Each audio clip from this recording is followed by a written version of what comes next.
જય દ્વારકાધીશ મિત્ર, મસ્ત મજાનો સવાર થઈ ગયો. સવારમાં તો આપણે જવાનું હતું બહાર ક્યાં બહાર જવાનું હતું નિશાળે, કેમ કે ત્યાં આવવાના હતા મહેમાનને. આપણે ગયા હતા સાઉન્ડ લઈ, હજી સાઉન્ડ ફિટ કરી રહ્યા ત્યાં તો વરસાદ આવી ગયો. છોકરા બધા જોતા કે હવે સાઉન્ડ શું કરશે, ને આપણો ભાઈબંધ પાસે ઊભો દાંત કરતો ત્યાં તો બીજા 2-3 માણસો આવી ગયા અને આપણે સાઉન્ડ લઈ લીધું ઉપર ને ઉપર. જોયું ત્યાં તો સાહેબ છોકરાને બેહતા શીખવાડતા હતા. આપણા ભાઈબંધને સારુંથી બેહતા આવડતું હતું, એ હારે શીખવાડતો હતો. અને આપણે આપણા દોસ્તારનું સ્વાગત કરી દઈએ ઘરના.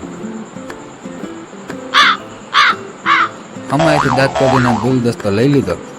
બહાર જોઈ બહાર હજી કોઈ આવ્યું નહોતું, કે હજી વાટ તો જોતા જ હતા. અને 4-5 અપલખના છોકરાને નોખા બેહાડ્યા હતા અને 2-3 મોઢા હતાડવા મળ્યા.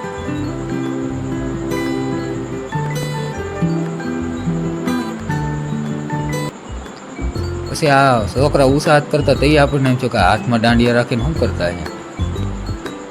સાહેબ આવી ગયા. સાહેબના સ્વાગત જોતા તે ખબર પડી કે દાંડિયા ઊંચા નીચા કરવા હાટું રાખ્યા. ધીમે ધીમે કરતા સાહેબ પૂગી ગયા આ રૂમ તરફ. હું ને ભાદરનો ભીમો બે જોતા હતા ને હવે મળીશું આપણે નેક્સ્ટ પાર્ટમાં. વિડીયો કેવો લાગ્યો જરૂરથી જણાવજો.